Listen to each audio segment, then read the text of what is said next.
자, 2의 1단원 가보도록 하겠습니다. 자, 2의 1단원은 여러분들 제목에서 알 수 있듯이 뭐에 대한 공부를 하는 단원이라 매체에 대해서 공부를 하는 단원입니다. 매체. 예. 제가 알기로는 영광영어는 지금 여기 좀 나갔죠? 예, 영광영어 나갔으니까 더욱더 아마 알아듣기 좋으실 거예요. 자, 그랬을 때 매체에는 대표적으로 뭐가 있냐면 시각 매체, 뭐 청각 매체, 복합 매체, 뭐 이런 것들이 있어요. 예, 그 중에서도 우리가 처음에는 뭐를 공부해 볼 거냐면 광고를 공부해 볼 겁니다. 광고. 자, 그래서 여러분들 잠깐 오른쪽 날개 부분 왔다 갔다 하면서 한번 볼게요. 자, 오른쪽에 보시면 광고의 개념과 목적이 나와 있어요. 자, 광고라는 건 뭐냐? 예, 널리 알리려고 해요. 널리 알려요. 알려줘요. 알려주는 건 뭘 알려주고 싶은 거겠어요? 여기에 담겨있는 이 상품에 대한 정보예요. 그죠? 그러니까 이건 정보를 알리고 싶은 거죠. 그죠? 그러면서 이 정보를 통해서 이 광고를 보는 사람으로 하여금 뭔가 행동이나 마음의 변화를 일으키고 싶어요. 그걸 우리가 다른 말로 뭐라고 해요? 설득이라고 해요. 근데 잘 보세요. 정보 전달과 설득이라는 변에서 우리가 배웠던 중학교 때 배웠던 두 개의 개념이 동시에 나온다는 걸 알 수 있어요. 자, 일단 정보 전달은 원래 뭐에 대한 설명이에요? 설명문이잖아요. 그죠? 그리고 설득은 뭐에 대한 특징이에요? 예, 논설문의 목적이죠. 그래서 얘는 광고라는 건 정보를 전달하는 설명문적 특징과 예, 논설문, 설득을 목적으로 하는 논설문적 특징이 섞여 있어요. 알겠죠? 예, 섞여 있다는 게 굉장히 큰 특징입니다. 그래서 설명은 정보 전달 이거에서는 이 정보가 어떤 정보여야 된다. 객관적이고 사실만을 얘기해야 되죠. 그죠? 뭐 이런 특징을 갖게 되고요. 자, 설득을 할 때는 뭐를 해야 돼요? 주관적이고요. 그죠? 예, 주관적이고 주관적인 내용을 설득하게 될 거고, 예. 그 다음에 뭐가 필요하다? 설득에는 타당한 예, 근거가 필요하죠. 예, 타당한 근거가 필요하다. 뭐 이런 얘기를 하게 될 겁니다. 그러고 나면 여기에다 플러스에서 뭐까지 좀 공부해야 되냐면 이 설득을 하려면 설득하는 방법이 있어야 되잖아요. 그 설득하는 방법이 바로 이렇게 나와 있는 거예요. 네, 표현 방법으로. 네, 그래서 그것까지 좀 연결해서 기억해 두시면 좋습니다. 자, 그래서 일단 광고를 좀 보셔야 네, 알 수가 있어요. 자, 일단 광고를 여러분들이 구분하는 방법은 뭐 여러 가지가 있는데 나중에 다시 한번 정리해 드리긴 하겠지만 일단 이 광고는요 딱 봐도 하나, 둘, 셋, 넷, 다섯, 여섯, 일곱, 여덟 여러 장면으로 되어 있죠. 여러 장면으로 되어 있는 건 뭐의 특징을 갖고 있는 거냐면 무슨 매체에 실려 있는? 영상 매체에 실려 있는. 그죠? 예, 영상 매체에 실려 있는 광고이다라는 걸 알 수가 있죠. 자, 이때 영상 매체라는 건 보통 뭐가 섞여 있다? 시각과 청각이 섞여 있어요. 그죠? 예, 그렇기 때문에 여기에 시각적 요소도 있고 뭐도 있다? 청각적 요소도 있죠. 그래서 좀 구분해서 좀 이따 표현 효과 할 때 기억하셔야 되고요. 자, 두 번째. 자, 광고에는 크게 두 가지 종류가 있어요. 하나는 공익 광고. 공공의 이익을 추구하는. 또 하나는 무슨 광고? 상업 광고가 있어요. 자, 그러면 보통 여러분 교과서에 뭐가 실려 있다? 공익 광고예요. 그죠? 이건 딱 봐도 공익 광고죠. 그죠? 네, 공익 광고도 설득을 해요. 여러분, 상업 광고는요. 이 물건이 좋은 물건이 좀 사주세요 라고 그 소비자의 마음을 움직이는 설득을 해요. 자, 그러면 공익 광고는 무슨 설득을 할까요? 의식의 변화나, 그죠? 의식의 변화나 아니면 뭐 쓰레기 버리지 마세요 라는 행동의 변화를 설득하죠. 그래서 공익 광고도 똑같이 설득이 들어가요. 왜? 결국 설득이라는 게 뭐니까 행동의 변화를 촉구하는 거니까 이렇게 보시면 됩니다. 알겠죠? 그래서 여기서 가장 중요하게 다루는 건 뭐다? 표현 방법이야, 표현 방법. 알겠죠? 예, 그러다면 이제 표현 방법을 한번 살펴보도록 하죠.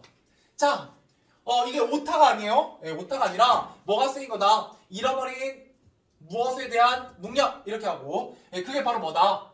대화예요. 그죠? 근데 이 두 사람 다 뭐 하고 있다고요? 스마트폰 하고 있어요. 여러분들 그런 경험 되게 많이 하잖아요. 친구들끼리 카페 가시거나 뭐 이래도 다 뭐 하고 있어요? 예, 핸드폰 하고 있고요. 여러분 집에서도 부모님이랑 대화보다는 뭘 하고 있어요? 각자 핸드폰 하고 있죠. 그죠? 거실에 나와 있더라도. 그죠? 예, 그런 거에 대한 얘기를 하고 있습니다. 뭐 이거는 좀 딴 얘기지만. 그래서 이제 오래된 연인이 문득 아, 나 헤어져야겠다라고 생각하는 게 언제래요? 둘이 카페에 갔는데 뭐 하고 있어? 각자 핸드폰 하고 있는 거지. 그죠? 둘이 대화는 안 하고. 예, 이러면 이제 문득 아, 우리가 왜 만나고 있지? 뭐 이런 생각을 하게 되죠. 자, 두 번째. 자, 뭐다? 예, 잃어버린 가족에 대한 예, 묵념이야. 그죠? 예. 근데 이때 묵념이라는 모습이 뭐랑 똑같다? 아, 내 핸드폰 여기 영상 찍고 있구나. 자, 핸드폰을 뭐 하고 있는 게 보고 있는 것이 마치 뭐 같다? 묵념하는 모습 같다라는 거예요. 그래서 일종의 이것도 비유 같은 거죠. 그래서 자, 그래서 이렇게 이제 하는 거고요. 또한 여기하고 여기 아래하고 어때요? 장면이 계속 비슷하게 반복되고 있죠. 그죠? 반복되고 있고. 예.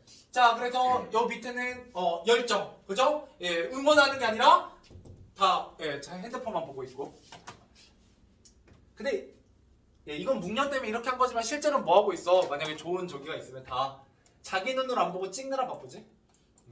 자, 그 다음에 잃어버린 예, 관심에 대한 묵념, 그죠? 예, 결혼식에 대한 아무도 안 보고 있고요. 자, 마지막 이게 묵념하는 스마트폰 보고 있는 태도에서 이제 뭐 해달라? 예, 앞에를 보면서 잃어버린 것들에 대한 묵념하면서 이제 고개를 들죠. 예, 이러면서 어떻게 해요? 내레이션으로 고개를 들며 소중한 사람, 소중한 순간들이 당신 곁에 있습니다. 뭐 이런 얘기를 하게 됩니다. 별로 어렵지 않죠? 예, 그러면 이제 여기서 뭐를 시험에 낼 수 있느냐라고 했을 때 적지 말고요. 예, 적으면 여러분들 예, 되게 시간이 많이 지나가니까 자, 여기서 한번 살펴보도록 할게요. 왜냐면 이 단원이 정말 쉬워요. 예, 별로 안 어렵기 때문에 이 단원도 자, 첫 번째 뭐에 대한 얘기하고 있다? 발상을 떠올리고 있어요. 뭐 스마트폰을 보는 모습을 뭐에다가? 묵념에다가 그죠? 빗대고 있죠. 네. 그래서 이거 비유라는 거 좀 알고 계실 필요가 있어요. 비유. 예, 비유가 쓰이고 있다. 그 다음에 두 번째 예, 자막에는 뭐를 제시해요? 빈칸을 제시하죠. 이렇게 블랭크를 제시해요. 예, 이 블랭크는 청자의 궁금증을 유발하게 되겠죠. 자, 그럴 때 이 자막은 무슨 요소가 강하다? 시각적 요소가 강하다? 이렇게 얘기할 수 있어요. 그죠? 자, 그 다음에 유사한 장면을 반복합니다. 반복. 그죠? 그리고 왼쪽과 오른쪽, 그죠? 예, 대조적인 모습을 통해서 예, 소통하는 모습과 소통이 이루어지지 않는 장면을 예, 대조하게 됩니다. 그 다음에 광고 문구, 예, 자막과 나레이션. 이때 자막 같은 경우는 무슨 감각에 해당이 되고요? 시각적 요소에 해당이 되고요. 내레이션은 뭐에 해당이 돼요? 예, 청각적 요소에 해당이 돼요. 이걸 통해서 아, 이게 영상 매체, 복합 매체구나 라는 걸 예, 드러내게 됩니다. 물론 우리는 실제로 광고를 보고 있진 않기 때문에 그냥 여러분들은 뭐라고 생각하셔야 돼요? 여기에 당연히 시각적 요소만 있는 게 아니라 청각적 요소도 들어가겠구나. TV 광고니까. 예, 그렇게 생각하셔야 됩니다. 가끔 놓치시는 부분이 있더라고요. 예, 그래서 결국 주제는 뭐예요? 스마트폰 사용을 자제하자. 뭐 이런 얘기를 하고 있습니다. 그죠? 그러고 나면 얘가 시험에 뭐가 나오냐? 얘 당연히 나오고요. 근데 뭐 안 틀리겠죠? 예, 뭐 기본적으로 이거 공부하셨다면 여기는 거의 틀리지 않는 단원이고요. 그러면 뭐를 놓치냐? 가끔 어렵게 내려고 하면 이게 시험에 나오기도 해요. 무슨 말이냐면 둘 다 적절성에 대한 얘기예요. 적절성에 대한 뭐 할 때? 평가할 때. 그죠? 야, 니네 적절하니? 라고 물어볼 건데요. 하나는 내용의 적절성이고 하나는 표현 방법의 적절성이거든요. 그러면 이 두 개를 뭐 하는 경우가 있겠다? 바꿔놔요. 예, 섞어요. 예, 그러니까 다음 중 예, 잘못된 것 뭐 해가지고 나오는 경우가 가끔 있습니다. 그죠? 예, 그래서 어떤 편견, 공정한 관점 이게 이제 공정성이거든요. 예, 나중에 나오겠지만 공정성. 그죠? 그 다음에 보편하다고 믿을 만한 정보. 이 정보가 과연 신뢰할 만한가? 예, 그죠? 믿을 만한가? 이거 신뢰성 뭐 이런 거와 관련되어 있어요. 이거는 내용에 대한 얘기고요. 내용에 대한 얘기. 그 다음에 여기 쓰인 표현 방법이 매체에 어울리니? 라는 거예요. 그러니까 라디오 같은 경우는 청각밖에 안 되기 때문에 청각으로 얘기를 할 때는 어떤 표현 방법을 사용하는 게 좋겠어요? 반복해야 돼요. 왜? 소리는 금방 날아가잖아요. 우리가 지금 제 수업 같은 경우도 여러분 집중 잠깐 안 하면 뭔 얘기가 후루룩 지나간다고요. 다시 돌아오지 않죠. 그러니까 여러분 나중에 라디오 광고를 뭐 들을 일이 별로 없겠지만 들어보시면 되게 똑같은 말을 여러 번 반복해요. 그래야 알아들을 수 있거든요. 예, 여기까지 할게요. 그 다음에 광고의 의도를 효과적으로 드러내는 방법, 그죠? 예, 뭐 효과적인 표현 방법인가 뭐 이런 건데, 예, 역시 어때요? 딱 봐도 시험에 잘 안 나오게 생겨 먹었죠? 예, 그래서 좀 이따가 쉬었다가 이어서 해보도록 할게요. 자, 이어서 가보도록 하죠. 예, 그래서 이 다음 부분 가보도록 하겠습니다. 신문기사에 대한 얘기고요. 여기는 크게 4가지 파트가 시험에 나와요. 그래서 조금 한번 언급을 좀 해드리면 방금 첫 번째 파트 광고. 예, 이런 거는 뭐 제가 깊게 해드릴 필요는 없어요. 여기 단어는 솔직히 여러분 보고 맞추라고 드리는 단원에 가깝기 때문에 자, 이게 첫 번째 파트 시험에 나오는 두 번째 파트는 기사. 여기가 제일 시험에 많이 나와요. 예, 여기가 제일 많이 나오고 세 번째는 뭐냐면 여거. 맛집에 가보니 충격. 예, 외식업은 기본은 청결, 손님이 안 보이다면 원칙은 지켜야. 어떤 것 같아요, 내용이? 식당 어떨 것 같아? 더러울 것 같아? 깨끗할 것 같아? 더러울 것 같죠? 내용 한 번만 볼게요. 성공한 외식 사업가인 땡땡땡 씨가 이야기가 주목받고 있다. 그가 최근 문을 연 음식점 3곳이 모두 맛집으로 유명세였다면서 전국의 손님들이 몰려들고 있다. 많은 사람들이 땡땡땡 씨에게 성공 비결을 물었다. 그는 특별한 성공 비결이 있는 것이 아니라 음식을 만들 때 기본 원칙이 청결은 365일 철저하게 실행했을 뿐이라고 말한다. 깨끗했다는 거예요? 더러웠다는 거예요? 네, 충격. 예, 어그로. 예, 이게 실제로 이제 인터넷 기사 이런 거에서 이제 조회수가 곧 돈으로 연결되기 때문에 제목으로 어그로를 끈다. 뭐 이런 내용을 문제 삼고 있는 내용이고요. 그래서 실제 사실을 왜곡하여 독자들에게 피해를 주고 있다. 뭐 이런 얘기할 수 있는 거죠. 혹은 뭐 강연 인상 중에 제목상의 조회수를 늘려 한다. 뭐 이런 얘기 뭐 할 수 있다는 거예요. 그래서 이런 게 잘못됐다. 예, 그죠? 제목을 이렇게 자극적으로 하고 내용은 별거 없는 이런 인터넷 기사들은 잘못된 점이 있다. 뭐 이런 얘기를 할 때 나와요. 당연히 이거 틀리겠다 안 틀리겠다 잘. 문제 잘 안 틀려요, 여러분들. 예, 그렇기 때문에 뭐 크게 어려운 부분은 없고요. 그 다음에 세 번째. 예, 이거 이제 인터넷 기사에 대한 문제점을 얘기하고자 하는 거고. 세 번째 뭐가 또 시험에 나오냐? 얘가 나와요, 얘가. 얘가. 이거는 이제 평가 문제집에 따로 안 실려 있고 제가 나중에 자수 써드리면 있을 거예요. 이거 광고거든요. 피리 부는 사나이라는 굉장히 유명한 그림이에요. 예, 그래서 몇 가지만 좀 써놓고 가볼게요. 어차피 핀 김에. 왜냐면 우리가 이게 자습서에는 있고, 그러니까 이런 교과서에는 있고, 평가 문제집에서는 대충 다루고 있는데 생각보다 시험에 좀 잘 나오는 부분이라서 여기서는 자, 피리 부는 사나이 있고요. 이 밑에 뭐예요? 몽크의 절규. 굉장히 유명한 그림이죠. 예, 이걸 통해서 의도가 있어요. 제작 의도. 그렇죠. 여기 근데 잘 보시면 여기 베란다처럼 보이죠? 위에 집에서는 뭐 하고 있고요? 소리 내고 있고요. 밑에 집은 괴로워하고 있죠. 예, 이게 뭐에 대한 얘기다? 예, 층간소음에 대한 얘기다. 예, 층간소음. 제작 의도 층간소음. 알겠죠? 그러나면 어떻게 써 있어요? 아름다운 선율과 아래층의 이웃에게는 때로는 큰 고통이 될 수 있습니다. 그래서 층간소음을 뭐 하자? 배려하면서 해결하자. 뭐 이런 얘기를 하고 있죠. 그죠? 그래서 층간소음을 해결하기 위해서 뭐가 필요하다? 배려가 필요하다. 뭐 이런 얘기를 하고 있는 게 제작 의도고요. 자, 그 다음에 두 번째 여기에 표현 의도 같은 거 얘기해 보도록 할게요. 표현 방법. 표현 방법 얘기해 보도록 하죠. 여기에 표현 방법은 어떤 특징을 좀 지니고 있다. 위아래 그림들이 굉장히 어떻다. 첫 번째, 널리 알려진 명화다. 라는 거고요. 널리 알려진 명화. 그 다음에 어때요? 위아래로 배치해서 마치 뭐처럼 아파트처럼 보이게 했다. 라는 거예요. 그죠? 그래서 이런 걸 통해서 뭐를 굉장히 두드러지게 전달하고 있다. 시각적 정보를 잘 전달하고 있죠. 왜요? 이게 무슨 매체니까? 딱 보면 한 장짜리잖아? 얘가 무슨 매체다? 인쇄 매체입니다.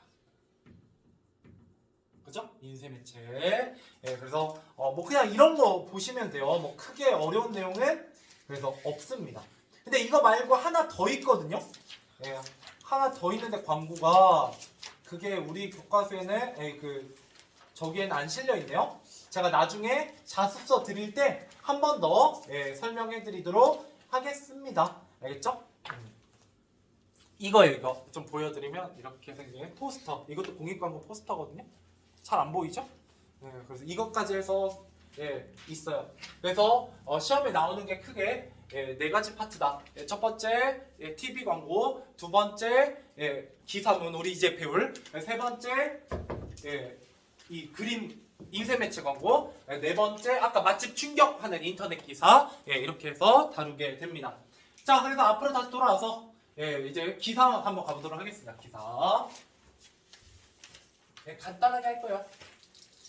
자, 여기서는 여러분들이 뭐를 공부해 보셔야 되냐면 일단 신문기사에 대한 얘기 해볼 필요가 있습니다. 자, 신문기사 같은 경우는 뭐를 전달하는 글이다. 이건 어디가 사실을 전달하는 글이죠. 그죠? 사실을 전달하는 글이에요.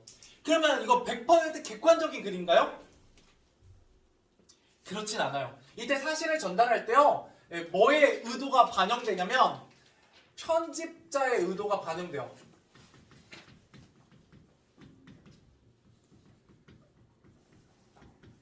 반영되는 무슨 글이다? 약간 주관적인 글이기도 해요. 그러니까 이게 100% 주관적이냐? 그렇진 않은데 이게 편집자의 어떤 의도나 관점이나 이런 게 들어간다 안 들어간다? 들어가요. 그래서 여기에서 이제 뭐에 대한 얘기 할 거냐면 1인 가구에 대한 얘기 할 거거든요. 근데 이 같은 1인 가구에 대한 같은 기사인데 뭐가 달라요? 관점이 달라요. 그래서 여기서는 여러분들이 뭘 해야 되냐면 관점이라는 말을 기억하셔야 되는 글입니다. 관점. 같은 주제, 같은 화제더라도 뭐가 다를 수 있다? 관점이 다를 수 있다 라는 게 시험 포인트예요. 그 다음에 보고서는 여러분 어떻게 쓰는 게 원칙이에요? 혹시 육하 원칙 이런 말 들어봤니? 육하 원칙으로 쓰는 게 기본이에요. 원래 기사에 누가 언제 어디서 무엇을 어떻게 왜 했는가 뭐 이런 것들 쓰는 겁니다. 그죠? 1H와 5W로 썼잖아요. who, why, when, where. 그죠? 하나 보니? 뭐 빼먹은 것 같은데? 그 다음에 how 뭐 이렇게 해서 쓰게 됩니다. 자, 그 다음에 여기에는 또 뭐가 있냐면 원래 기사에는요 크게 세 가지로 이루어져 있어요. 여러분 큰 제목을 원래 뭐라고 부르냐면 표제라고 불러요. 표제.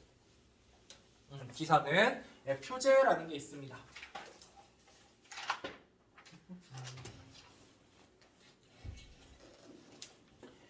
그래서 표제는 일종의 제목이에요. 표제는 제목이다 이렇게 보시면 되고. 그래서 원래 표제 밑에 뭐가 있기도 하냐면 부제가 있기도 해요. 신문은 부제가 있기도 한데 뭐 우리는 부제가 없으니까 넘어가고요. 그 다음에 원래는 전문이 있기도 해요. 전문. 이때 전문은 전체 할 때 전자가 아니라 뭐냐면 요약문 같은 거라고 생각하시면 돼요. 요약문. 실제로 여러분들 신문 기사를 잘 안 보시겠지만 신문 기사 보면 원래 이 전문이 나오고 그 다음에 전문을 보고 내가 이 내용을 좀 읽고 싶다 하면 뭐를 읽는 거예요? 본문을 읽는 거예요. 본문. 그 다음에 이제 여기에 플러스 뭐 한 두 가지 정도만 더 해보자면 우리 시험에 나오는 것 중에 여기에 이제 시각 자료와 여기 시각 자료 있죠? 그 다음에 또 뭐가 있다? 인용 자료가 있어. 인용 자료. 그래서 우리가 이런 것들을 살펴볼 겁니다. 이 단원에서는, 이 글에서는. 자, 한번 가보도록 하죠. 자, 그래서 혼자서도 자료 1인 가구 비중 역대 최고 한번 가보도록 하죠. 자, 1인 가구에 대한 얘기고요. 혼자서도 자료라는 말에서 제목에서 뭐가 느껴져요? 긍정적인 느낌이 들어요? 부정적인 느낌이 들어요? 이건 긍정적인 관점입니다. 긍정적 관점의 글이다 이렇게 보시면 되겠어요. 자, 그 다음에 여기 그래프 나와 있죠? 예, 그래프. 자, 그래프라는 건 기본적으로 뭐가 되어 있다? 예, 구체적인 수치를 어떻게 보여줘요? 한눈에 보여줘요. 이게 그래프의 특징이고요. 두 번째, 이 그래프는 어때요? 여기 1990년부터 2015년까지 진행이 되고 있죠. 그래서 그래프는 점점 어떻게 돼요? 여기 보면 1인 가구가 점점 늘어나고 있죠. 예, 한눈에 뭐를 보여주긴 한다? 추세를 보여줘요. 추세. 시간의 흐름에 따른 변화가 추세입니다. 예, 추세를 보여준다. 이렇게 크게 두 개의 특징이 있어요. 그래프는. 알겠죠? 근데 이건 어디까지나 뭐기 때문에 비중이기 때문에 구체적으로 1인 가구의 수가 어떻게 되는지는 알 수 있다 없다. 그건 없어요. 이거 가끔 디테일하게 물어보는 경우가 있으니까 이거 잘 읽고 푸셔야 돼요. 여기 있는 수치들. 알겠죠? 네, 그런 건 여러분 실제로 문제로 만나보셔야 좀 감이 올 겁니다. 자, 한번 가볼게요. 자, 1인 가구의 비중이 역대 최고치를 기록했다. 1인 가구는 가구 유형 중에서도 가장 높은 비중을 차지했다. 자, 통계청이 여기 한번 묶어보죠. 예, 통계청이 7일 발표한 2015 인구주택 총조사. 자, 이때 통계청 자료잖아요. 이거 굉장히 어떻다? 출처가 분명하죠? 예, 그죠? 그래서 신뢰할 만한 예, 기관이라고 보시면 되죠. 신뢰할 만한 기관의 자료다.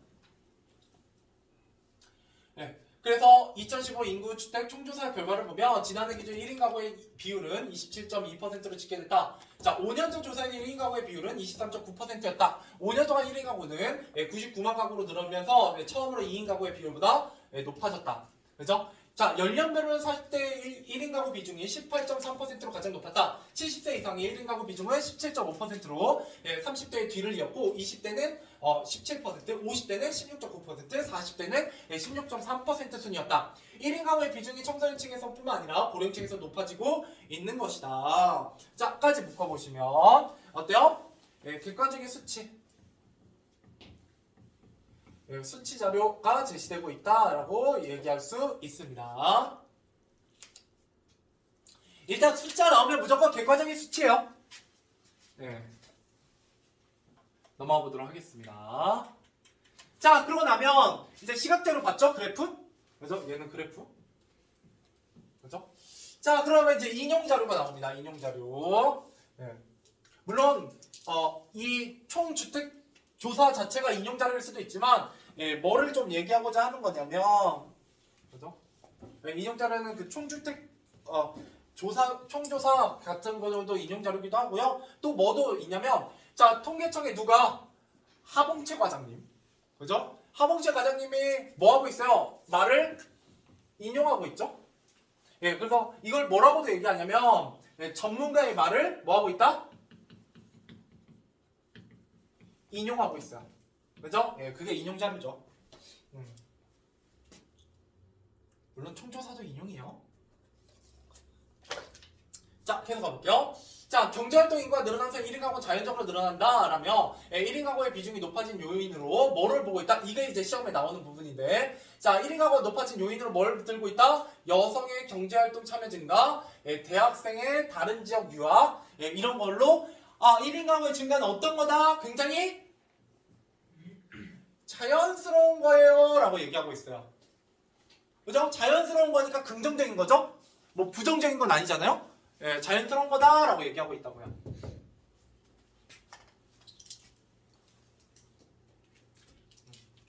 이건 지울 필요 없지 아직.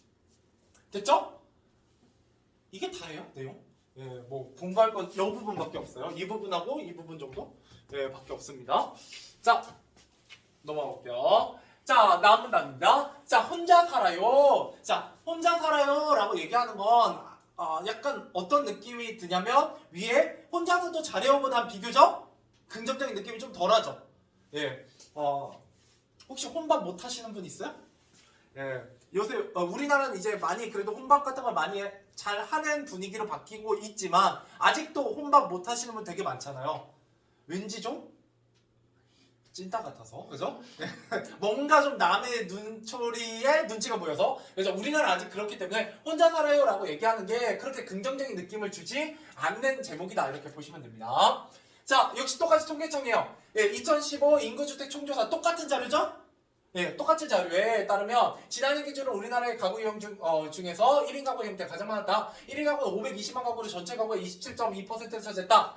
자, 1990년만 해도 9.0%에 불과하던 1인 가구가 빠르게 증가했다. 그 다음으로 많은 비중을 차지하는 가구 형태는 2인 가구로 26.1%였다. 가구의 절반 이상이 혼자 혹은 둘이 사는 형태이다. 그죠? 자, 그래서 2005년만 해도 4인 가구의 비중이 가장 높았고 2010년 조사 때는 2인 가구가 24.6%로 가장 많았는데 이번 2015년에는 1인 가구가 가장 보편적인 가구 유형이 된 셈이다. 자, 1인 가구의 학사는 혼자 밥 먹고 혼자 영화 보는 나홀로 문화만으로는 설명할 수 없다라는 거예요. 자, 삶 자체를 홀로 영위해야 되는 독거는 유행처럼 선택할 수 있는 차원의 문제가 아니다. 그러니까 위에는 어때요? 자연스러운 거야. 내가 선택한 거이기도 하죠. 자연스러운 거예요. 근데 여기서는 어때요? 아니야. 그렇게 자연스러운 건 아니야. 내가 일부러 혼자 살아야지 라고 선택할 수는 없는 거라는 거예요.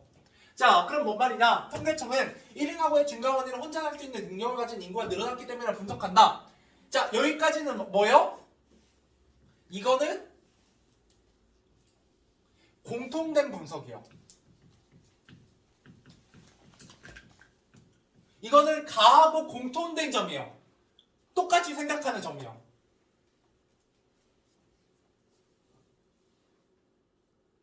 특히 뭐를? 여성의 경제활동 참여율 이것도 똑같죠? 네, 그죠? 이거랑 같은 얘기니까 이게 높아지면서 1인 가구가 많아졌다라고 설명하고 있었다는 거죠. 이게 통계청의 설명인데 나는 글에서는 이 글의 기자는 그렇게 생각한다 안 한다? 안 한다는 거예요. 여기에 또 다른 이유가 있다라고 생각한다는 거죠. 자, 다른 한편에서는 혼자 살아야만 하는 사람이 많아졌다는 해석도 나온다. 자, 혼자 살아야만 하는 사람. 그러니까 내가 선택한 게 아니라 강제된 거죠. 난 혼자 살기 싫었는데. 자, 무슨 말이냐? 평균 수명은 늘어나는 자식이 부모를 부양하는 문화가 사라지다 보니 자, 첫 번째 뭐를 얘기하고 있다? 부모를 부양하는 문화가 사라졌다라는 거예요. 이게 이 사람이 생각하는 첫 번째 이유죠. 혼자 살아야만 하는 사람이 많아진 이유. 그러다 보니까 뭐가 많아졌다? 혼자 사는 노인이 늘어났다는 거예요. 이건 긍정적인 게 아니죠. 그죠? 자, 그러면서 이제 역시 인용하고 있어요. 전문가의 말을. 자, 노명훈 교수는 자, 현재 한국의 1인 가구의 확산은 미혼 요인보다는 고령화 요인이 더 크다. 예. 그러니까 앞에 얘기에서는 누구 때문에 1인 가구가 늘어났다? 혼자 돈을 버는 여성들의 사회 진출의 증가로 늘어났다라고 미혼 요인을 좀 주로 얘기했었는데 이 글에서는 뭐를? 고령화 요인을 주로 삼고 있다는 거예요. 자, 그래서 젊은 연령층만 봤을 때 1인 가구는 선호도에 따른 선택일 수 있지만 일부 인정은 하고 있어요. 그런데 전체적으로 봤을 때 고령화 진행될수록 노인 1인 가구와 여성 1인 가구의 증가가 분명해진다. 그러니까 여기서는 뭐를 문제로 삼고 있는 거예요? 고령화 요인을 문제로 삼고 있는 거죠. 그러니까 같은 전문가의 말이지만 다른 견해를 또 얘기하고 있다라고 보시면 되겠습니다. 자, 그래서 이거는 같은 1인 가구에 대한 얘기를 하고 있지만 뭐가 다르다? 관점이 다르다. 이렇게 보시면 될 것 같습니다. 좋아요. 넘어가 보도록 하죠. 그래서 이런 걸 이제 비판적으로 수용해야 된다. 뭐 이런 얘기를 하게 돼요. 자, 이제 마지막으로 책임감 있게 글쓰기 가보도록 하겠습니다.